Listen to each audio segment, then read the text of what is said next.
It's like being awake in a dream, like watching a movie play out in my mind. Other lives, other versions of me, existing across the multiverse, transmitting a message, a broadcast. Do you remember? We're all eternal, stars wandering through infinity, on a quantum journey back to self. Are you ready?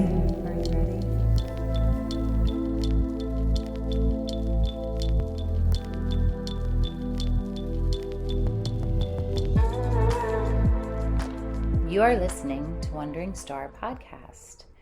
This is episode 3, The Grid. If you are joining us for the first time, we are glad that you found us and thank you for being here. It is important to note that each episode certainly stands alone as a wonderfully profound story. However, if you would like to have a deeper experience, we invite you to listen to this podcast in order and allow yourself to join in the mystery as we follow the evolution of a single human being's soul to uncover the power and beauty that lies within each of us. Again, thank you for joining us. Enjoy.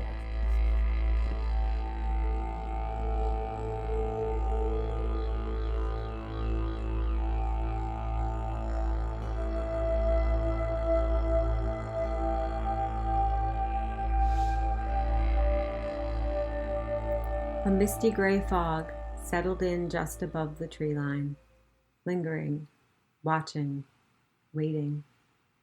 Below lies my body, the blood pooled around my chest, the spear still lodged in my heart. The man who killed me is slumped beside it, stricken with anguish. I wish I could tell him it's okay. I'm okay.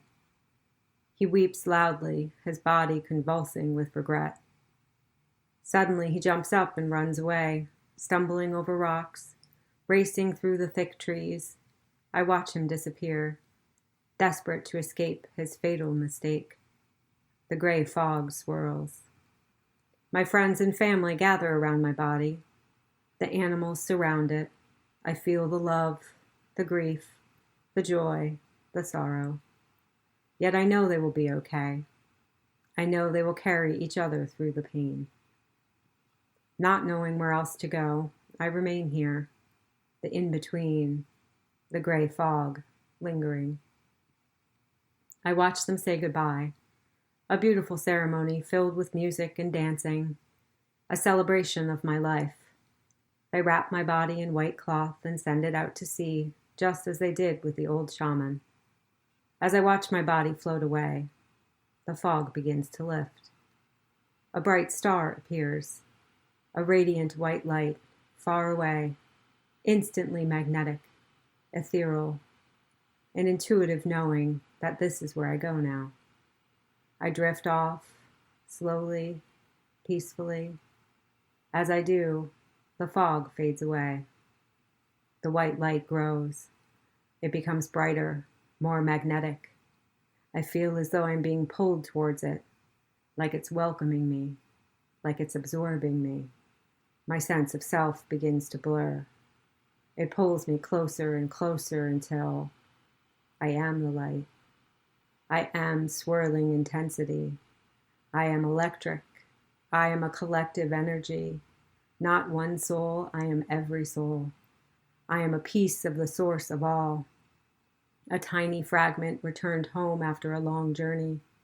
It feels like the only thing I've ever known. Like everything else is a dream. I rest here for a while. There's no sense of time, just peaceful stillness, pure serenity. Below, a glowing grid appears, an extension of the light source. The golden grid lines curve slightly, some vertical, some horizontal, an energetic network of possibilities. Lights move along the grid like shooting stars, wandering off into the expanse, a soul's highway.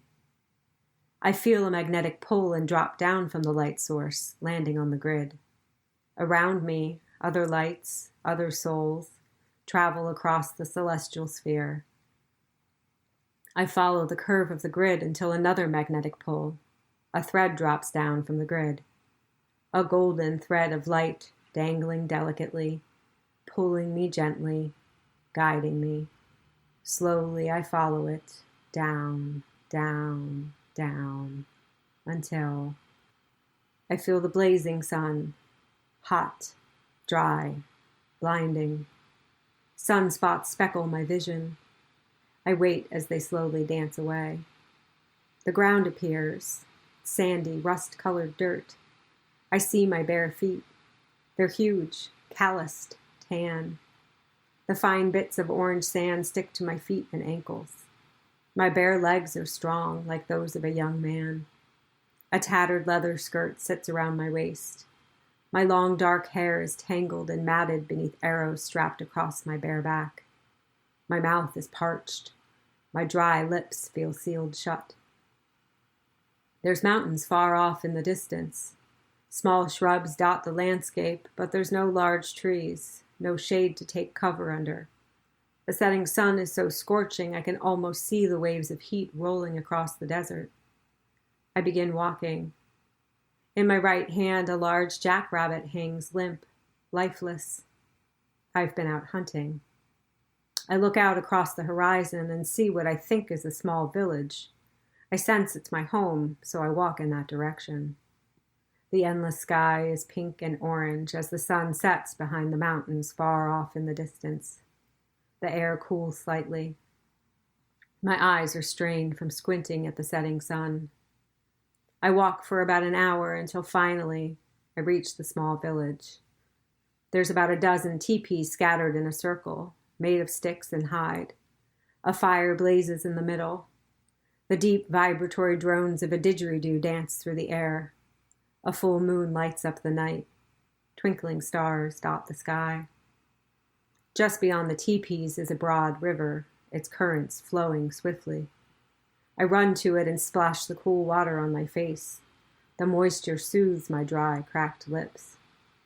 Turning back to the teepees, I walk over to the one I intuitively know I live in. My family sits outside waiting for me, my wife and 2 boys. One is about 8, the other just a small baby. They're all looking at me expectantly. I hug my wife and baby and ruffle the brown hair of my older son. He smiles and looks up at me proudly. There's a feeling of anticipation in the air, like something pivotal is about to happen. I feel an excitement rising within me. I look around. The rabbit I brought back from my hunt roasts above the fire. The other villagers have gathered around to eat together. The didgeridoo signifies a celebration. In a flash, an understanding hits me. I'm preparing to leave on an important journey. I don't know where I'm going, but I know it's momentous, mystical, a rite of passage. My excitement grows. My curiosity is piqued. Eager to get going, I embrace my wife and kids and walk out into the night with 3 other men from my village. The full moon guides us, illuminating the vast desert as we begin our pilgrimage. We don't have any food or water with us. Empty-handed, we walk day and night until our destination finally appears far off in the distance. Chills run up and down my body. I feel the instant energetic pull. It's breathtaking. Rising from the flat desert, it appears to glow in the night. I walk faster, almost running, until I collapse at its base. Uluru. Sacred, spiritual, magical. The massive rock holds the spirits of our ancestors. I reach out and put my hands on it, paying my respect. In awe of its enormity, I feel its breath, the breath of the souls who came before me, the breath of those still to come. I rest in the sanctity of it. A few days pass with no food or water, and dehydration begins to set in. One of my companions is very sick. He's throwing up, too weak to move. I look around the dry desert for anything that might help him. The sun peeks out from behind the massive rock and shines down upon a cluster of shrubs. As the shadow of the rock moves, I see some seeds hanging from the shrub and stumble over to pick a few. I kneel down above him and squeeze the small seed over his head. Tiny droplets of liquid wet his lips. He stirs restlessly. His eyes flutter open and shut. I squeeze a couple more seeds on his lips and sit beside him, blocking the blazing sun from scorching his already dehydrated body. The seed begins to help him. He stops vomiting. His body appears to relax. He looks up at me with gratitude. I smile and gaze over at the rock, quietly thanking it for showing me how to help him. Hallucinations come and go, yet no fear exists here, just a profound trust in the magic of Uluru. I close my eyes and ask Uluru for courage and clarity. I ask for my purpose to be shown to me. In a flash, my dad's spirit manifests.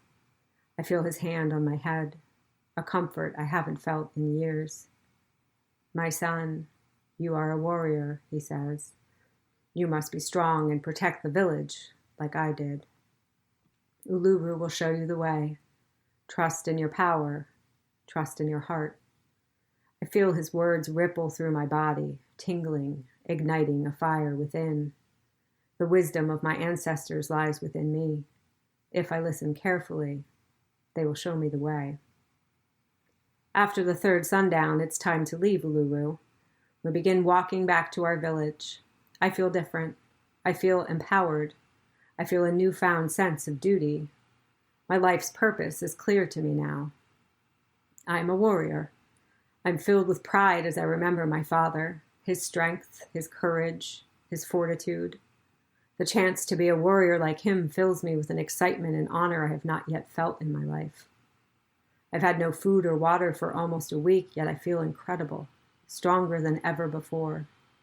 I'm eager to get home to my family. I'm eager to make them proud. At last, the teepees appear in the distance. I begin to run towards them, towards the river. I plunge into the rushing water, gulping it down, bathing in its cool currents. My wife and kids stand on the side of the riverbank. I run through the currents to them. I hold them all in a long embrace, grateful to be home again.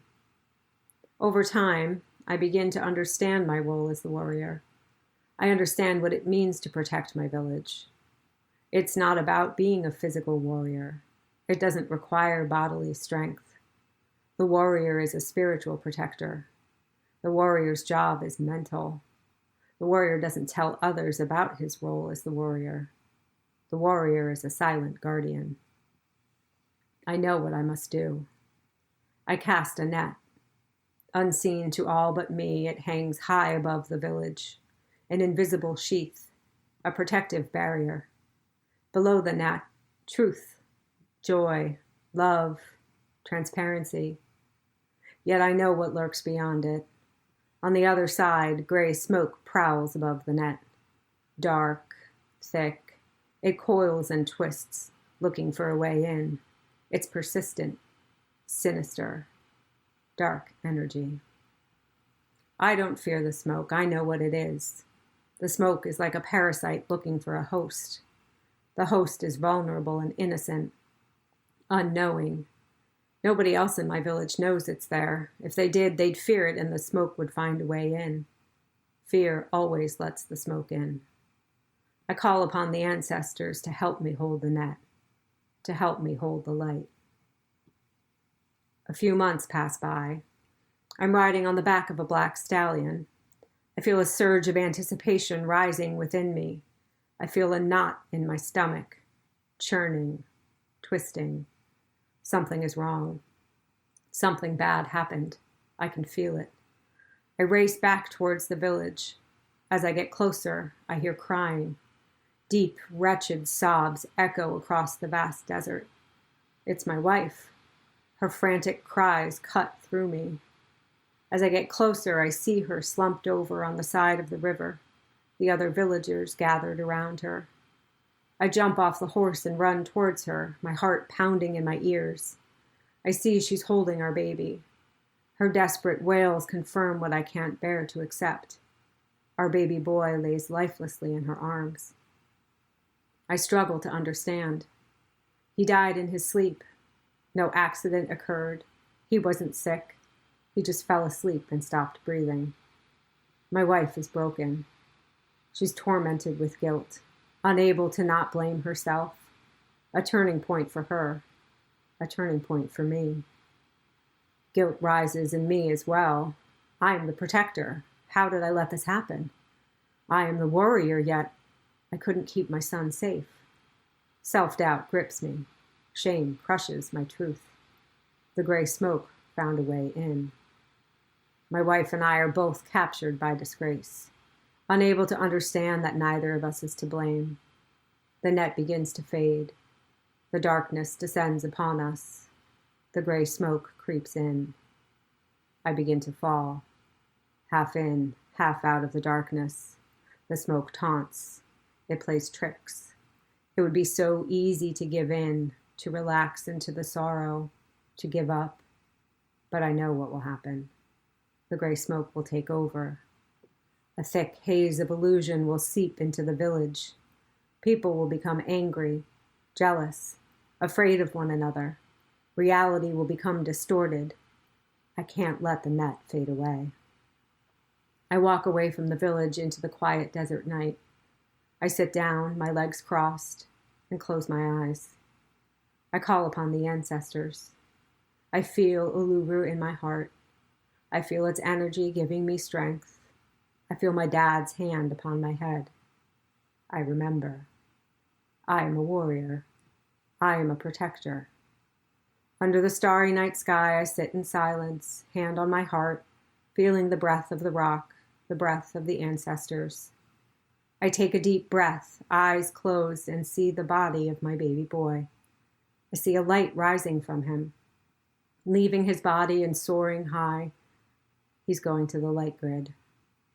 I see a white thread from the baby going to the grid, then from the grid to the bright light source. I see him connected to the grid, connected to the source. I see his light drop back down to the grid and shoot off across it, traveling along the soul's highway. A profound understanding hits me. He's moving on to another life.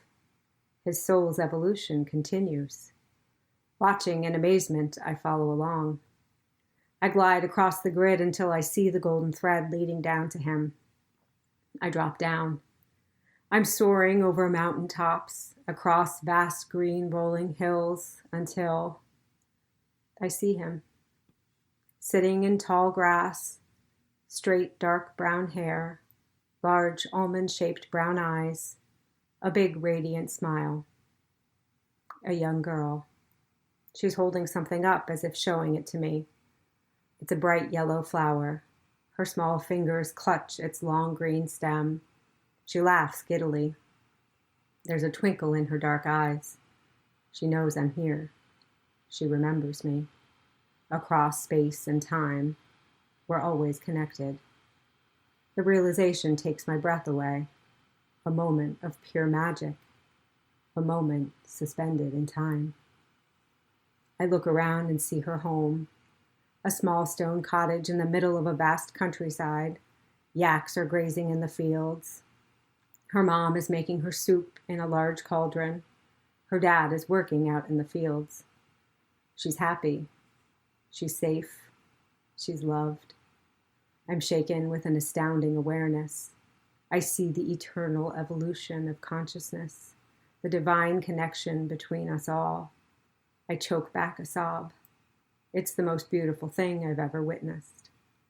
I understand why my boy had to pass on to this new life, so I could understand, so I could learn the lesson. Half in, half out of the darkness, the test of a warrior. The smoke is tricky like that. It wraps around you like a warm blanket, distorting your perception, creating an illusion of comfort, deceiving you into believing the darkness is the easier path, sucking you into delusions, yet you don't even know it's there. Its subtlety is its power. It feels natural, effortless. The smoke quietly, discreetly dims your light. I see my heart, a reflection of Uluru. I see Uluru, a reflection of the light source. I see the net I cast above my village, a reflection of the light grid. As above, so below. As within, so without. An awareness I can access the light grid from my heart. Curious, I look for my dad. Shooting off across the grid, I drop down and see a man sitting in a boat. He's smiling, a twinkle in his eye. He's fishing. I recognize his aura. There's an innate familiarity. I'm overcome with amazement and an extraordinary appreciation for this gift, an access to the entire universe right within me. I hold these truths in my heart. I hold the breath of Uluru in my heart. The net hangs high again, the smoke pushed out, the darkness lifted from the village. My wife and older son begin to heal. Their hearts are no longer gripped by the gray smoke. The guilt they carried is dissolved. I don't tell them what I saw on the grid. I don't tell them that our son is happy, living a peaceful life in another space and time. I show them. I reflect the light inside of me, the same light that burns in our son, in my dad, in all of us. It's far more powerful than the gray smoke. Once sparked, it spreads like wildfire, a memory ignited. The light of Source, the light of Uluru, the light of each and every soul lives in us all. The warrior is the reminder, the messenger. The light never goes out. It dims and flickers, but always remains. Beneath the smoke and darkness, the flame burns, ready to guide us out of the shadows. Time passes. My body is tired, my spirit ready to move on. My son is older now, preparing for his journey to Uluru. Soon he will take over as protector. Uluru will show him the way. I lay inside our teepee, surrounded by family, perfectly content, perfectly at peace. My wife burns sage and hums quietly. She cools my forehead with tiny droplets of water. My son holds my hand. His other hand rests on my heart. He already understands his role as the warrior. I squeeze the hands of my wife and son. I smile, knowing I will see them again. I close my eyes and exhale deeply, ready to return home.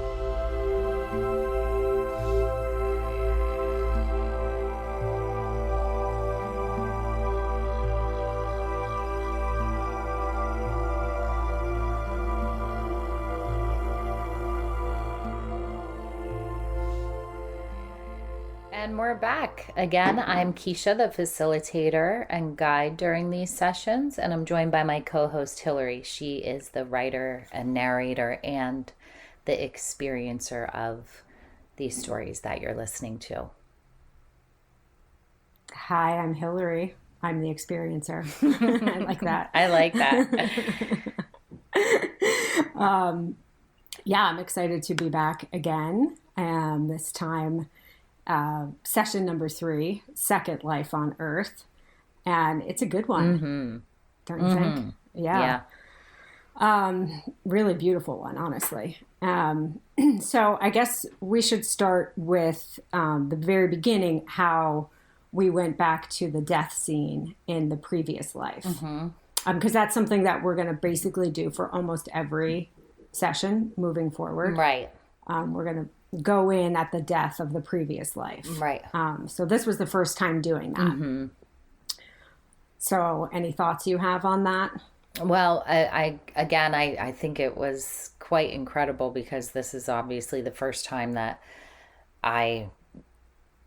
we attempted this, or I attempted this. And so it was amazing to me again how easily that worked, where you went into your previous life right after you died and watched where your soul went to, and you kind of you didn't really hang around that area for too long. You pretty much tried to connect with that guy who had murdered you, but then you realized that he was going to have to figure that out on his own. and your family was all good and the village was pretty good, and so you just decided to head on up to wherever that place is. You went back to source. The bright white light in the sky. Yeah. Yeah. Again, I just want to like emphasize the coolness of this coming from somebody that was an atheist, right? Like that. Let me just put some emphasis on that because it's pretty fucking crazy. Excuse my language, but yeah, this was really incredible, and I remember feeling in this. Like, okay, watching the dead body of the life before me and not really feeling any attachments to that life at all, but not knowing where to go or what to do. And so then it was, and I think it's really interesting in this one too, how it was like when I was observing my family and the animals and everybody sending my body off to sea and all of that, there was this like interesting fog that was hovering above everything. And I was almost wondering if I was the fog.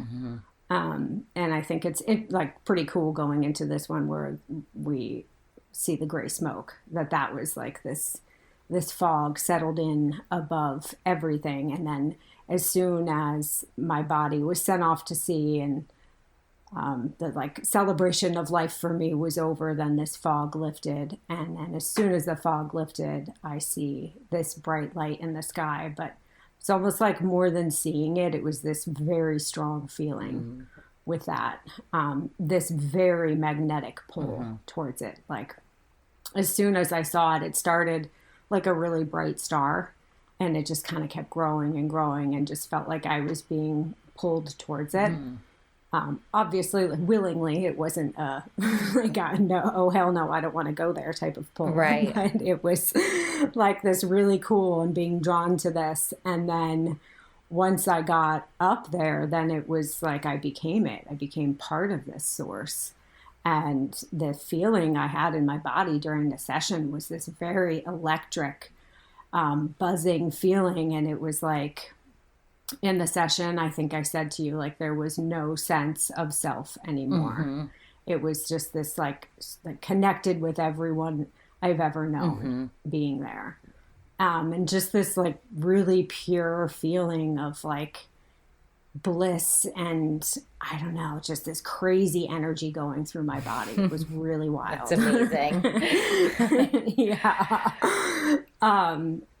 And then I was up there for a little bit, I guess. And I remember saying, like, from that light source, I was kind of almost looking down and I see this grid materialize. And so it was like these lines, horizontal and vertical lines that were like these glowing, energetic pathways. And it almost seemed like they were sort of curving around the earth, right? And I was like, cool. I don't know what that is, but I'm going down there. And I could see all these lights moving across it, like shooting stars going across this grid. And it's like the only way I can explain it is like it was a highway of souls. I was just going to say, it sounds like LA. Yeah, exactly like LA. When you die, you go to LA. Yeah. Sorry about it. LA, but way cooler. This highway of stars. Yeah.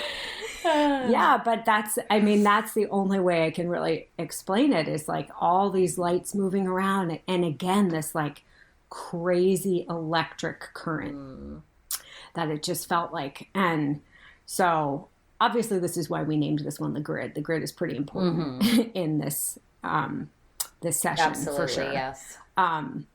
But yeah, that was crazy. And we're going to go to the grid a lot throughout this. So there'll be a lot more talk about the grid. But this first experience on the grid was pretty rad. Yeah. And then I was kind of hanging out on the grid for a little bit. And I think you were saying like, okay, well now, what happens next? And then I felt another sort of magnetic pull. And then it was like I was shooting off across the grid. And then there was like a picture it as this dangling golden thread of light that then dropped down from the grid almost down into earth. And so I was kind of like spiraling down this golden thread, and that's when I landed in this new life. And then I was pretty sure pretty quickly when I landed that I was in Australia. It was super hot, super dry. I come in as a man again, just standing in the desert in what I picture to just be like the outback. And it's like very strong, sturdy man. And pretty quickly, I'm going to just figure, okay, I'm heading home. So I go back to my village and basically I'm getting ready to head off on this rite of passage with some homies from my village. And that was cool. It was like in the beginning, I didn't know what was happening. There was this feeling of anticipation kind of going on when I arrived in the village and the didgeridoo's playing. And I was like, I know that marked like some sort of significant event was going to happen because this dude was playing this didgeridoo and I wasn't sure what it was, but I was excited. And then it was like another one of those knowings where I was like, oh, we're going on some sort of a pilgrimage, some walk. And we set off into the night with nothing. You're like, what do you have with you? It's like, oh, nothing. I'm like, not even water in the desert? In this, like, nope. Nothing. Yeah. Absolutely nothing. No weapons, no water, no food. And we walked for what I would think was a few days. It was a few days, yeah. Yeah, and then it was like as Uluru materialized in the distance, that was another like magnetic pull type of moment where I see this big rock sort of appear, and it was nighttime when I saw it, and it was like it was almost glowing in the like far off in the desert. And then the second I saw it, it was like boom. I was like magnetized to it. I knew that it was Uluru too. I was familiar with Uluru. I've never personally been there, but I was in Australia. I wanted to go there, but never made it. And so yeah, then we're there hanging out, and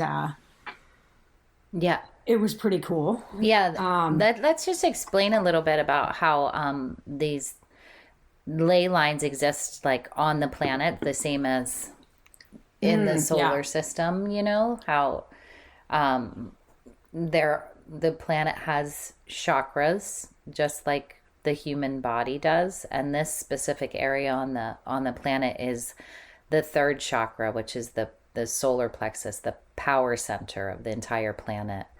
And it's literally the place where we absorb information, process emotions. It's where we receive information. And in the physical body, in the human body, that is in the center of the body, it's the digestive system.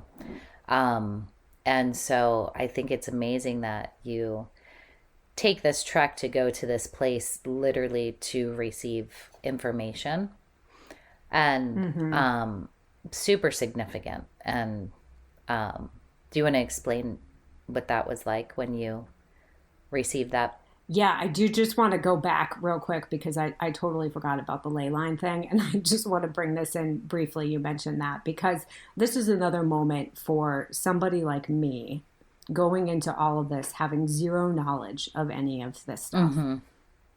Nothing metaphysical, nothing esoteric, nothing spiritual. Like I truly knew nothing. Did you ever even hear that word before this? Ley lines? Ley lines? Yeah. No. Or if I did, I don't remember because it wasn't significant to me. Okay. So no, I remember after we did the session, I was again probably walking Walter, my dog, listening to some podcast or doing maybe even just looking up random things. But I specifically remember being with Walter on a walk and discovering ley lines and being like, "Are you serious? What?" It's like energy lines that go around the earth that are like, I mean, this is a well-known thing. I had no idea about it, but if you've never heard of them, look into it because it's pretty cool. But yeah, it's like exactly like like this grid, this energetic grid. Right. It's the as above, so below. So here we are. It's the as above, so below. Exactly. Yeah. Yeah. So it's like, and again, I had absolutely no idea that Uluru was considered to be a chakra of the earth. That shit never crossed my mind before any of this. So another pretty cool learning experience for me.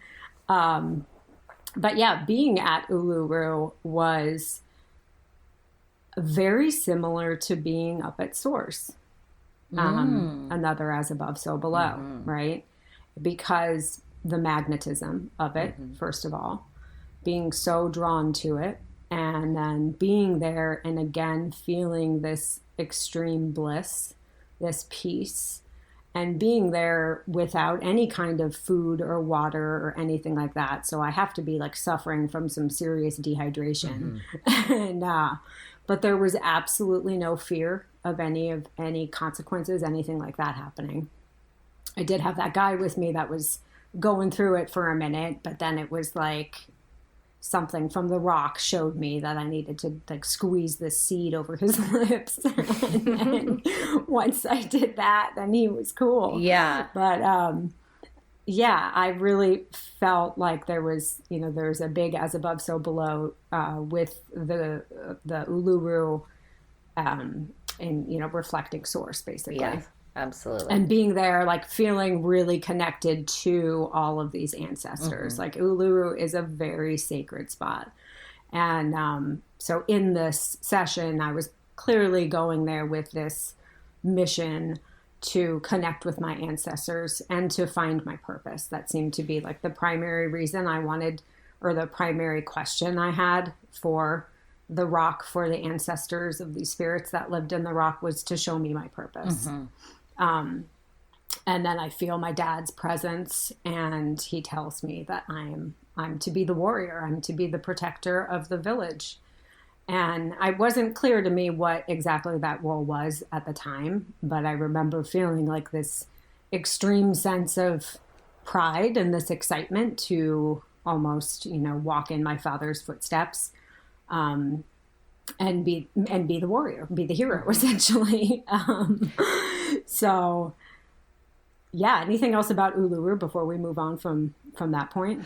I don't think so. I mean, I think that so it is definitely the sun and fire represent this place, and I think that your father gave you I think it's important to understand that this is a spiritual warrior or mental. Your job was more. It Right. wasn't to be this fighter, physical warrior. Yeah. Right. That's definitely what I thought at first was, oh yeah, like I'm the masculine guy that runs around, fighting off intruders and such. And it became pretty clear to me after I got back that wasn't what the kind of warrior that my dad was talking about. It became very clear that this was a spiritual job.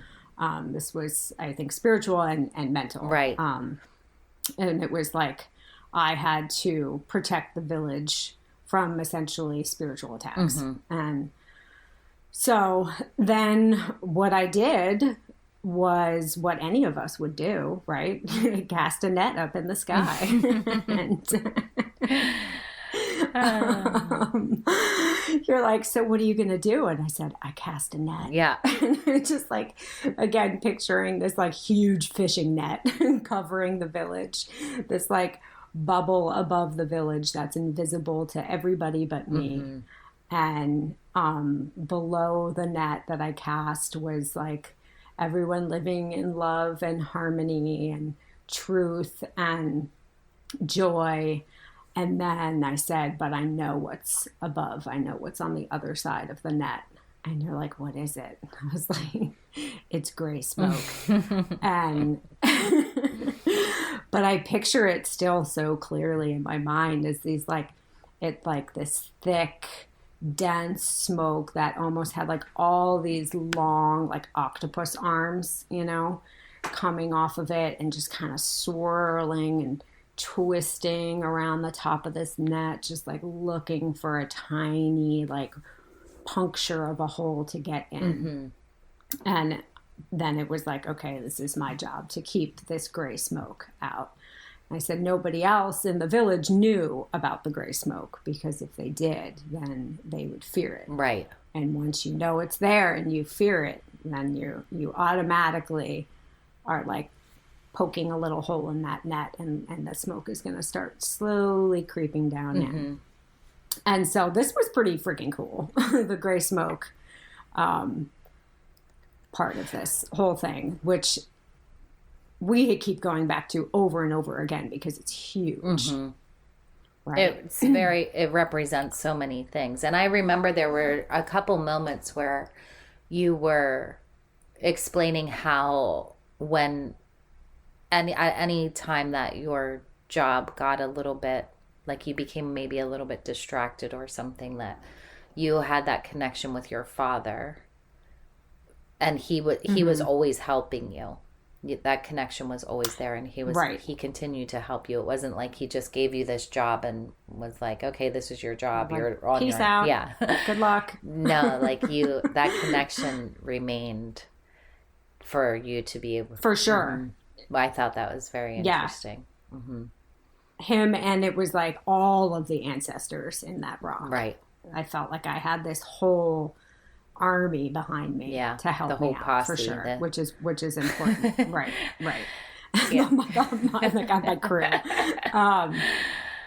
But so let's just talk about the gray smoke for a minute, and because it is, I think, really significant. And again, so this is another thing that I had never heard of, was the Maya. Had you heard of the Maya before this? Not in this way. Not in this way. Right. Yeah. So I think I was like somehow looking up gray smoke or something and trying to figure out if there was like also something that I just had never heard about before, but it was like everybody knew about this gray smoke that's lurking. But what I did discover was that I believe it's in Hinduism, they talk about Maya being this illusion. And it's like the veiling of the true unitary self, and it's like the cause of all of us feeling this separation from one another. But the gray smoke comes in so many ways that it's like, I mean, it's crazy. You and I have been talking about the gray smoke for quite a while. And so there's like, for me, when I look back in my life or just think about it, even on a day-to-day basis, it's like I can see it everywhere. Right? Absolutely, all the time. It's like fear, it's shame, it's judgment, it's anger, it's self-doubt. It's all of these like lower emotions that keep us stuck in these low vibrations. And for me, when I think about it over my life, it's like I went through this period of time where I was battling pretty serious addiction with alcohol. And to me, when I think about addiction, that's like the ultimate form of gray smoke. Like all these distortions were in my head when I was going through this time. It was like, I think I don't want to get too much into this, but I believe that my addiction with alcohol started because of all of these insecurities that I felt about myself. And I've always been a fairly introverted person, and I discovered that when I drank, I was suddenly this like outgoing, fun person that people wanted to be around, and all of the insecurities that I felt about myself started to melt away. And so I used that as this crutch for a long time. And then it kind of just like, luckily for me, my addiction kind of just went hard and fast, and then I just nosedived pretty quickly. So it wasn't this thing that spanned decades. I'm very fortunate that way. But man, that thing just the way that it manipulated my mind, the alcohol, the act of being so addicted to one thing in order to get throughout the day. And then the fear, like these feelings of self-loathing that come from that. Because I began to hate myself so much, right? Because I couldn't get through the day without this. And then you're acting in ways that you don't want to because of this addiction. And it's just like, oh my God, the way that it distorted how I viewed myself, how I viewed the world. Locked me in the state of literally just being like paralyzed with fear for so long, making me contemplate suicide, like all of this stuff. And I just like, there's so many people right now, that are struggling with addiction, and it's so hard to break free from. And to me, it's like the ultimate warm blanket. Yeah, I was just going to say that. Yeah. In this, like when I was thinking about, when I was writing this, it was like that was the feeling that I had. It's just like wrapping myself in this warm, cozy blanket of like gray smoke, this feeling that's like that darkness and those lower vibrations, those feelings like the victim mentality, right? Like those are like, they can be safe, comfortable places to live as much as they are terrible. And it's like, we hate them. There's almost, again, this like addictive quality to it. Yeah. Right. And it like being in that state, I just like, it wanted to hold, like there was something that just wanted to hold me in that state and keep me. Do you know what I mean? I absolutely hear you. Yeah. It's really fascinating. And that was, I remember so clearly in your session when you said, when I asked you, because that warm blanket came up when your baby died, and that gray smoke started creeping in because you were so consumed by guilt and grief and all of those I think it was mostly guilt and grief when you say you felt bad that you weren't there to save him. Yeah, I felt like, well, I was like I'm supposed to be the protector and the warrior, and how did this happen? Right. Like clearly it was my fault then, obviously. Yeah. Even though it was like the baby just was like napping or sleeping or something and just stopped breathing. There was nobody at fault. But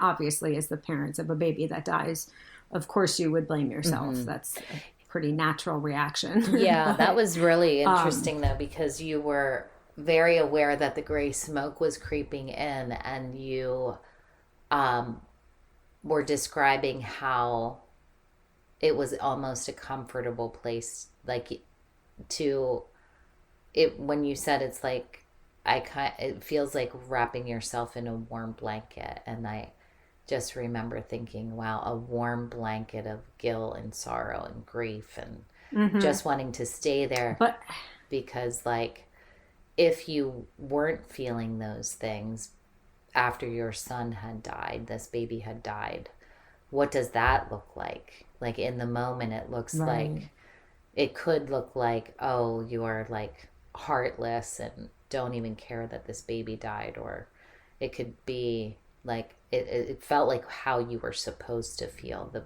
appropriate way to feel. But it's such an illusion. It is the Maya, the illusion of that. Yeah. Yeah, there's so many ways to look at the gray smoke and how it affects us in our daily lives. I think about like another. Go ahead. I'm sorry. Go ahead, sorry. No, you go ahead. Well, real quick, I was just going to say, like, I was thinking about in, I think it was episode 1 when I was talking about, how I was, where I was at in my life prior to starting all of this stuff, and how I was so focused on negativity and on the external world. And to me, the news is like one of the ultimate forms of gray smoke. Yeah, right? For sure. Especially the way it is now. It's not just reporting facts about what's happening around the world. It comes with all of this bullshit.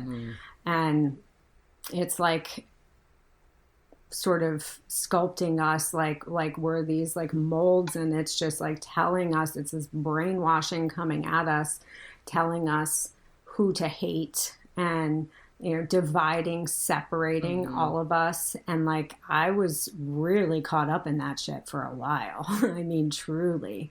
And like thinking, and I talked about how I was just feeling really kind of depressed and stuff. But what I didn't talk about was a lot of the anger and the judgments that I was feeling when I was living in that space. And I was angry at the world, and I was angry at people I didn't know based on how they voted, people I had never spoken to in my life. You know, I'm judging people everywhere I go. I'm angry at all these people because some jackass on the news is telling me to be. Right. Right? Like, it's fucked up, but that's how it is. And coming from, you know, me, like, I was so hardcore in that state that it's like, it's pretty shocking to me that I kind of made it out of that space without really even trying or having an awareness of it. It's not like I woke up one morning and I was like, damn, Gray Smoke's got me. Like, I need to get out of this space. You know,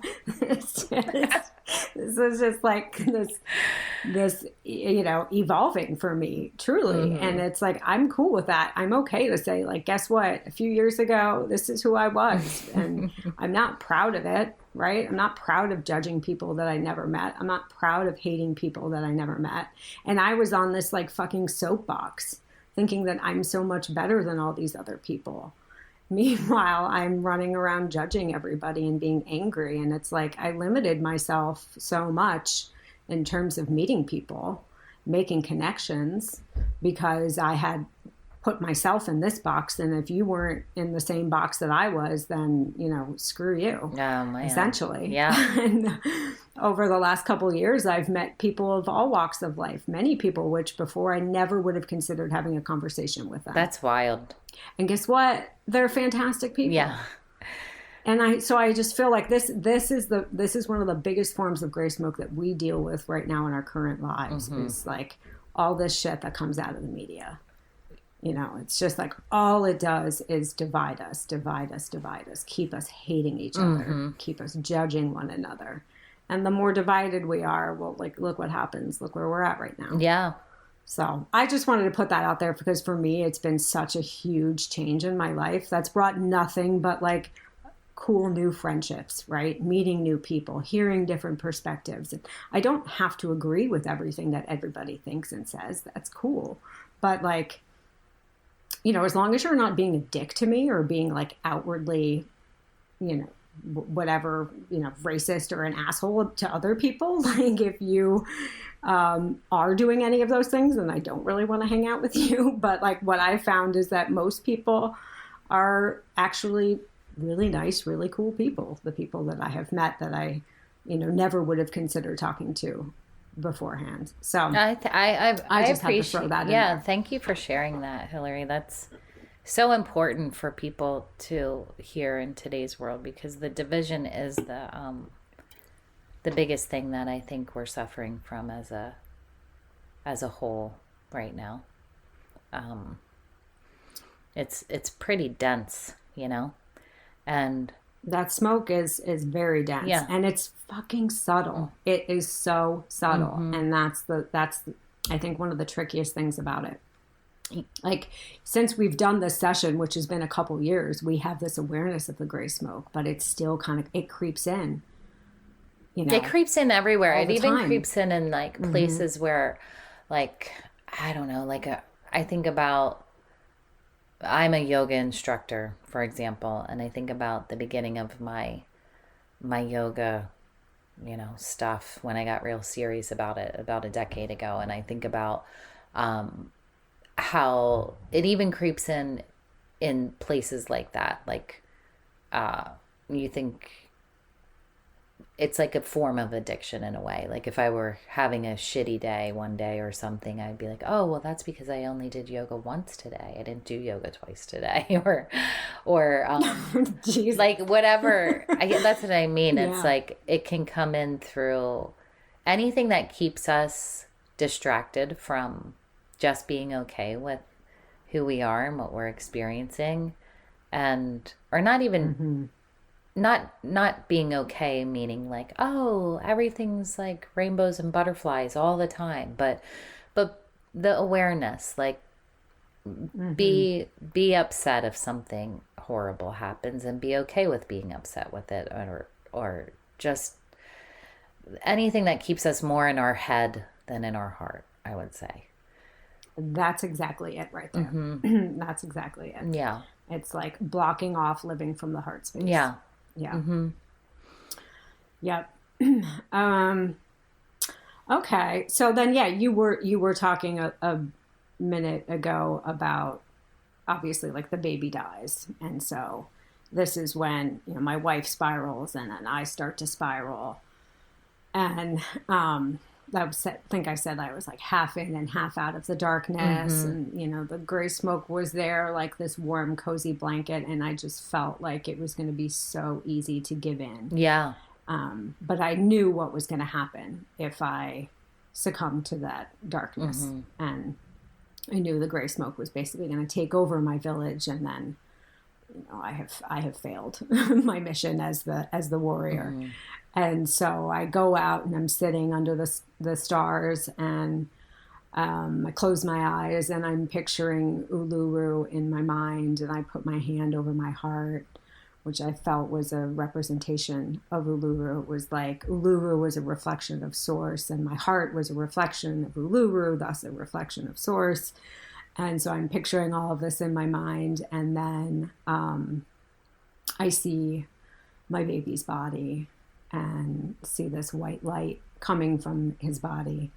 And so I follow the light, and I see it going up to the big grid in the sky where I was right before I came down into this life.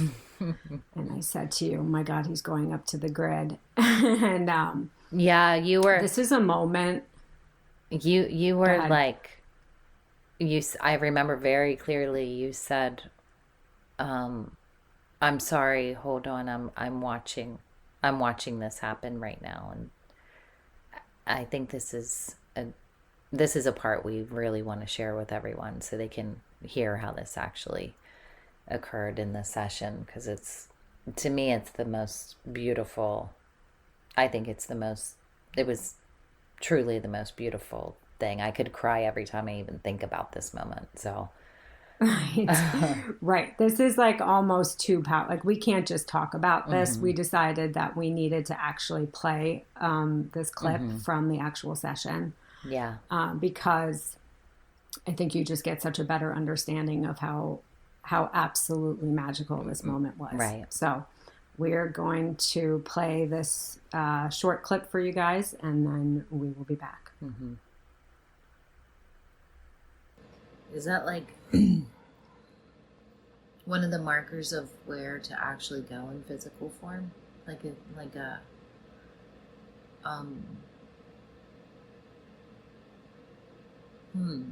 There's something about like that rock, that all that light from that source is in that, like it's in that rock. Okay. And there's something like I can see like the baby, and it's like a white line up to like here's the grid over the village, and then the white line goes into the grid, and then it goes up to the white source, but then it's like the rock is also a reflection of that white source. I don't know how to describe it. That makes sense to me.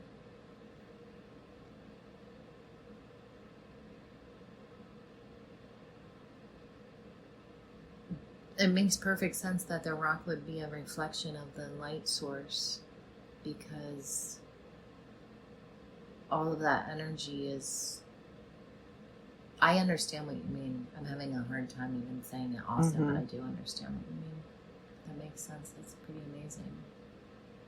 Do you think that these do you think that the light source that you came from are there a whole bunch of those light sources? Mm-hmm. Just one. Okay. So there must be other places on the planet then that are like the rock? The reflections. The reflections. Mm-hmm. Okay. Do you think that these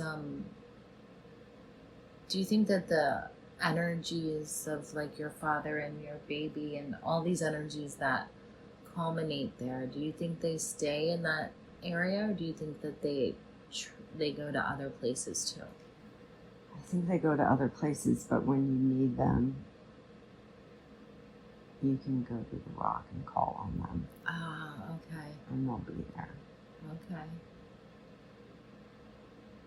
But they have other places to go too.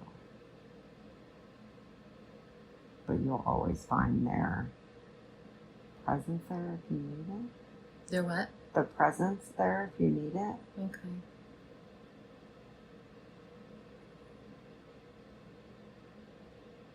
Can you find... It's almost like I can see the baby's line going. Like I know You can he's going somewhere else now too. Oh, okay. So what makes him? How do these energies know where to go?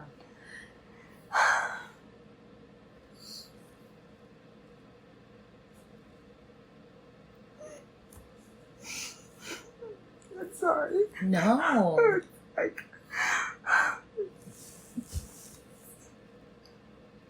What's happening? it's just beautiful. Like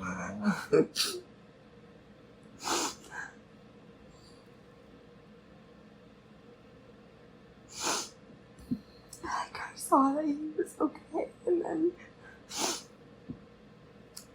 then he went, and like his soul was moving on to his next life, and I could see it all happen. Wow. Okay, so that was that. Which, yeah, it like I just want to cry every time I think about it. It like I get this like lump in my throat because it was so beautiful. So beautiful. And I mean, again, it's like I talked about this in the last episode with regards to when my dog passed away and I had that understanding that we were always going to be connected. Well, this just took that to like the next level, way beyond the next level, if I'm being honest. This is like, again, I'm going to keep kind of bringing this in because it's just so wild to me. It's like, here's this chick that was an atheist, like witnessing, experiencing these like unbelievably beautiful moments that show. And again, like, I don't know if we all actually go up to this grid or what. Like, I'm not saying this is actually what happens, but I also do. Because this is what you saw. I do, for me. Yeah. Right. Like, for me, this is real shit. Right? Like, for me, I actually really do. I see the grid all the time. I feel the grid all the time around me. Like, I want to cry right now thinking about it. Like, I know it's there, right, for myself. So while I'm not saying like, oh, I'm sitting here claiming to know that we all go up to this grid in the sky when we die, like, whatever. But for me, I do know that, yeah, honestly. So I don't know if that makes sense, but it does, absolutely, so because like, I think it is whatever we believe is what will happen. If we believe we go to, right, like whatever you believe, heaven or whatever, that's what I think happens for everyone. It's the power of belief, right? I mean, right. Well, I believe in the grid.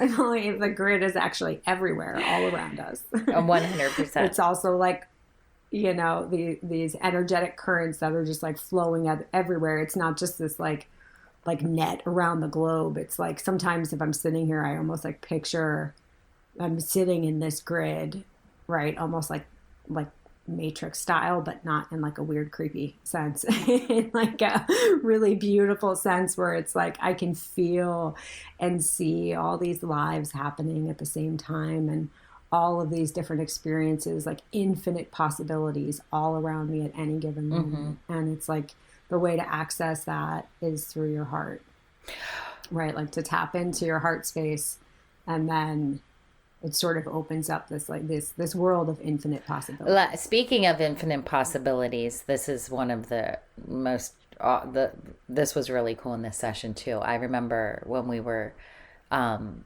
your subconscious toward the end, I asked you, so when you leave, when you come back when you incarnate again, would it be possible for you to go and be with your daughter, now daughter, in Mongolia or wherever that was? Could you choose to go back and be with her in some capacity? And I just remember so clearly you acting like that was like the dumbest question you had ever heard. You were like, well, yeah, I could, but, and it was like, and I could, but why would I? Because there's so many things that you could experience. And also because we are all connected all the time anyway. So why would you choose to come back to some like remote area of like this hillside in Mongolia just to be with your daughter who you could be with at any time?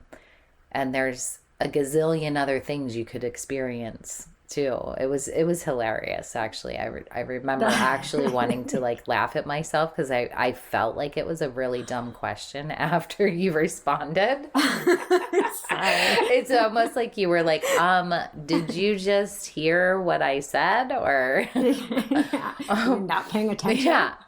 And I certainly was. I was just kind of like, wow, so you could, but it was like at the same time ridiculous. Right.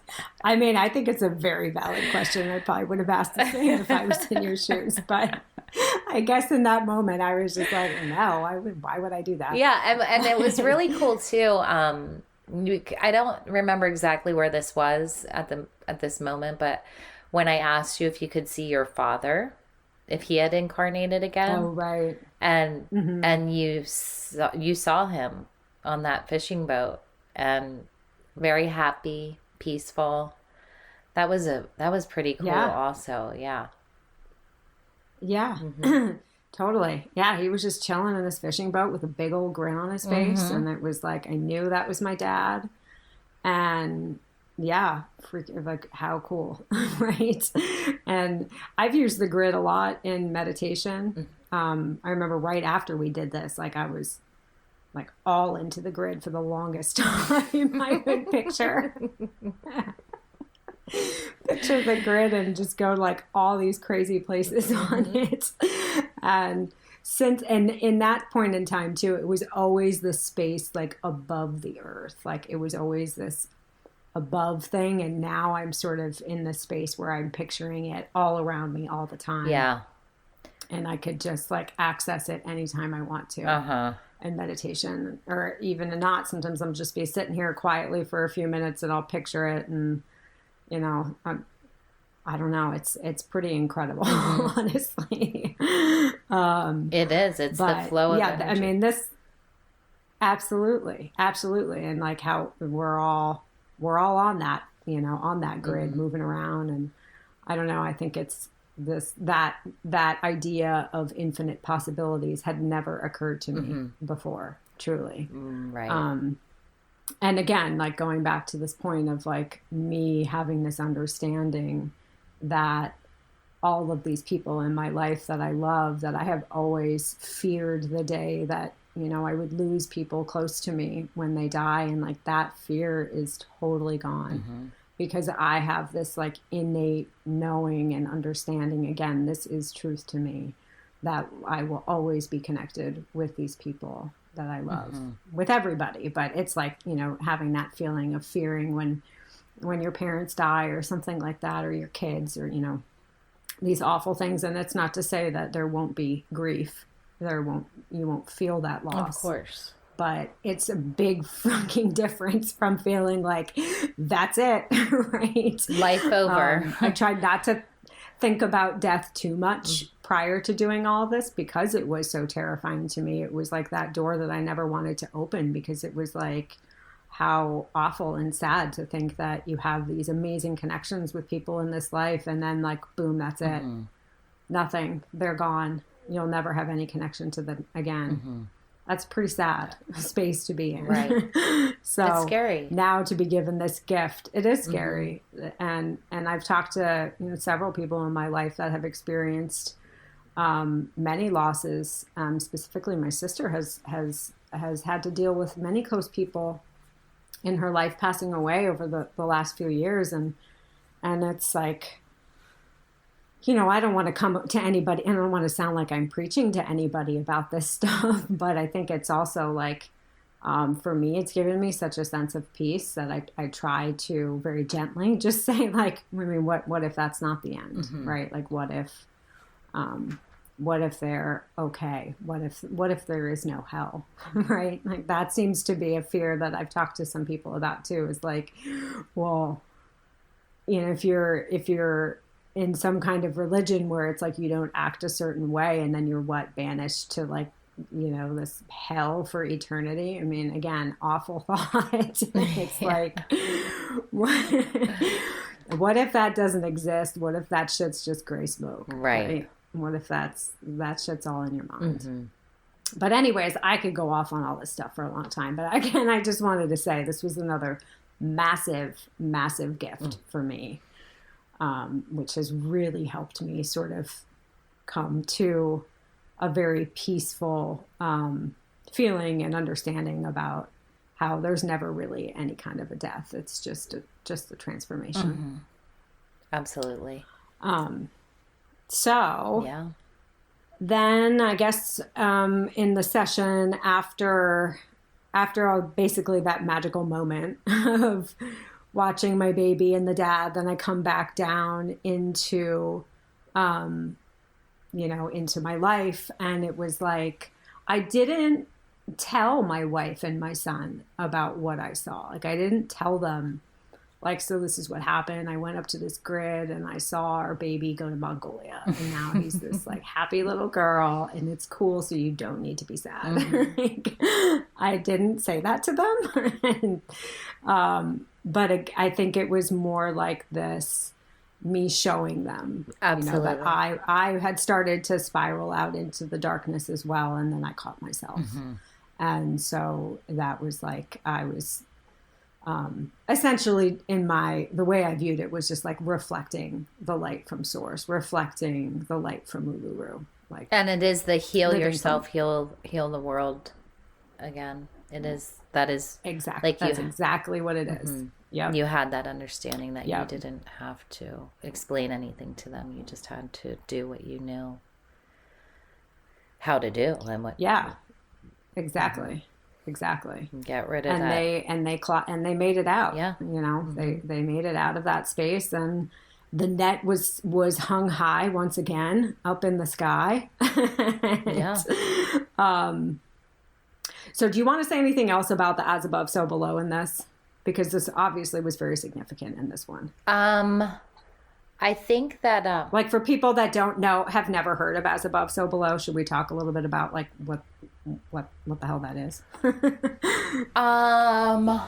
I can't think of anything more to add to it except for that I think the grid is a perfect example of that energetic grid that travels, is exactly that exists on the planet. It exists everywhere. Everything is all connected all the time, and I think as we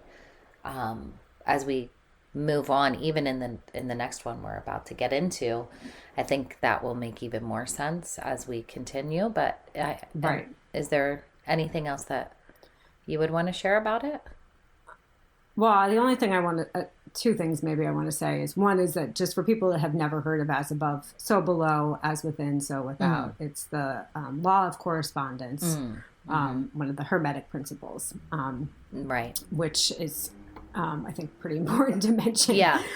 So yeah, of course you said that as above, so below, like that, the grid and Uluru, and it's like, we are connected to the cosmos. It's like, there's so many things I've seen, like images of, lightning, like, whatever, what's the word I'm looking for? Like fractaling across the sky, being in like exact reflection of roots growing down into the earth. It's like showing us, how we are, reflections of the cosmos, basically. And then as within, so without, to me, that's like whatever is going on within me, right, is what is going to be reflected externally. Absolutely. And so if I'm captured by the gray smoke and I'm living in this darkness, then that's my external world. Like that's what's shown to me. That's the space I'm living in. That's where I was in my life before starting all of this, like caught up in that gray smoke. And all I could see was doom and gloom around me. And I'm filled with anger and all of those negative feelings. And I'm literally like trapped, in this low vibration. And then moving through all of this is like, now I'm learning to try to live more like from my heart and less from my head, right? Less from, some of these thoughts that we can have that can be very detrimental to us. And so to me, I just wanted to say that like the as within, so without is very significant. Absolutely. Yeah. In this one as well. And this is the first time this comes up, but it definitely comes up a lot more as we move through these later and they get crazier and crazier. So it's like good to lay some of these foundations early on because shit gets pretty wild. Yeah. In a few episodes. Each one I think gets a little more and more wild for sure. Yeah. Yes, absolutely. And yeah, so this again, like this one was, gosh, just such a like simple, but not, but beautiful story to have shown to me at this time in my life. And I mean, every time I go back to this one, I'm just like, oh my God. I know. I can't believe that I was the experiencer in this. Like, it's so beautiful. Cool. And so I guess, yeah, like the end of this life was just really peaceful death, moving out of this life. I obviously had an understanding that I was just basically going to go right up to the grid. So there was certainly no fear or no feeling of loss or attachment or anything like that. It was just like I'm surrounded by family and my son was understanding that he was going to be taking over for me. And I think he had a good understanding of what that role was. So it was like, yeah, I was ready to go. Easy peasy in this one. Peace out. The exit plan. Yeah. The exit plan was very easy. Yeah, it was in this one. Yeah. Yeah. This one was really incredible. And so that pretty much sums this one up. Anything else that you want to mention before we wrap it up? I think that's it. I think that's it for this one. Yeah, same. Yeah. All right. Well, we appreciate you guys listening again and hope you'll come back next week as the journey continues to a really cool location. Until next time, thank you for listening. Thank you. See ya.